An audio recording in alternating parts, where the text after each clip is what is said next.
ہم نے جہیز کا سامان دیکھا تو ہمیں پتا چلا کہ تم انسان کی بچی نہیں بلی کی بچی رخصت کر رہے ہو۔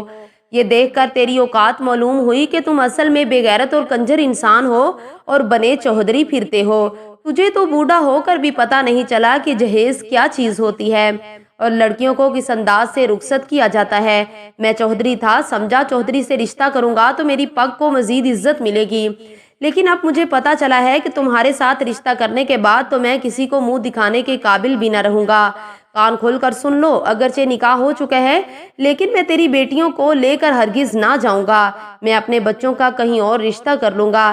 اتنے سستے معمولی بیٹے نہیں ہیں میرے۔ اگر میں تمہاری باتوں میں آ کر ان کو لے بھی گیا، جب لوگ جہیز دیکھنے آئیں گے اور وری کی نمائش کا مطالبہ کریں گے تو بتا میں ان کو کیا جواب دوں گا اور کیا منہ دکھاؤں گا کہ چوہدری کا کس کمی کمین سے واسطہ پڑا ہے۔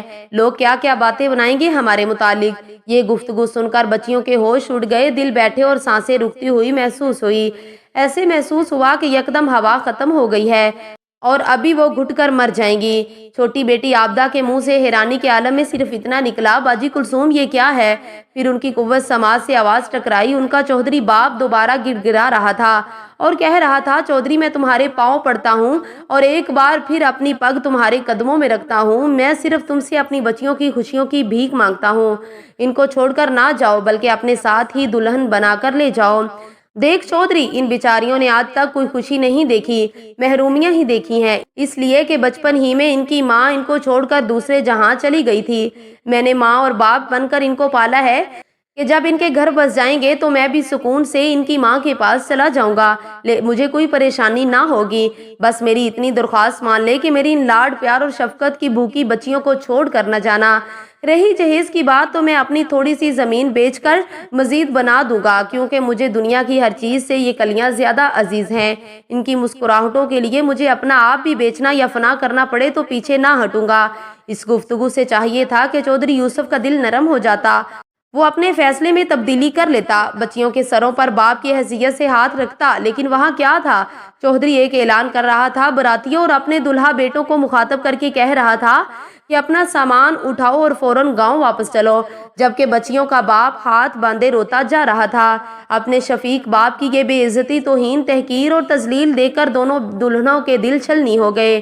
دل دماغ میں آندیاں اور طوفان امڈ آئے، آنکھوں کے سامنے اندھیرا چھانے لگا، ہاتھ پاؤں شدت جذبات سے شل ہو گئے، آنکھیں پتھرا گئی اور دماغ یوں محسوس ہو رہا تھا جیسے ابھی پھٹ پڑے گا۔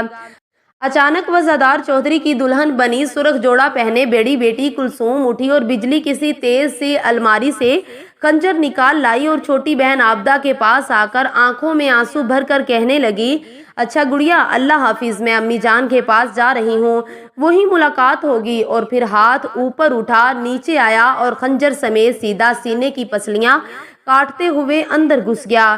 خون کا فوارہ ابلا، چیخیں بلند ہوئی۔ چند لمحات کی دلہن اپنے سرخ سرخ خون سے سرخ جوڑے کو مزید سرخ کرتی ہوئی زمین پر دھڑام سے آ رہی۔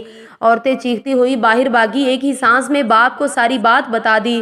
چودھری ننگے پاؤں ننگے سر بھاگتے ہوئے زنان خانے میں پہنچا۔ کیا دیکھتا ہے کہ اس کے دل کا ٹکڑا کٹا پڑا ہے۔ ہائے بیٹی، یہ تو نے کیا کیا؟ کہتے ہوئے اس کا سر اپنی گود میں رکھا، دھاڑے مارتے ہوئے اپنی بیٹی کو چومنے لگا۔ اچانک کلثوم نے نحیف سی آواز نکالی، بابا جان، اور آنکھیں کھول دی اور آہستہ آہستہ اپنے ہونٹوں کو جنجش دینے کی کوشش کرنے لگی۔ لکڑی بنی زبان کو تر کر کے بولی، بابا جان، ہم نے سوچا تھا کہ جس گھر میں دلہن بن کر جائیں گی کچھ ایسے انداز سے زندگی بسر کرے گی کہ آپ کی عزت و توقیر کو چار چاند لگ جائیں گے، لیکن بابا ہم نہ تیرے گھر پیدا ہوتی اور نہ یہ دن آپ کو دیکھنا پڑتا اور نہ ذلتیں اٹھانی پڑتی۔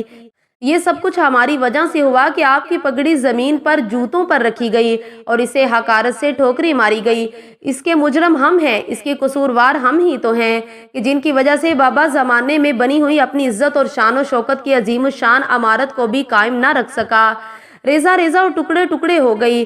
چونکہ اس ذلت برے سانحے کی ذمہ دار ہم ہی ہیں، اس لیے میں نے فیصلہ کیا کہ مجھے زندہ رہنے کا کوئی حق نہیں۔ میں آپ کے لیے مزید ذلت اور رسوائی کا باعث نہیں بننا چاہتی تھی، اس لیے میں نے اپنی پیاری امی جان کے پاس جانے کا فیصلہ کر لیا۔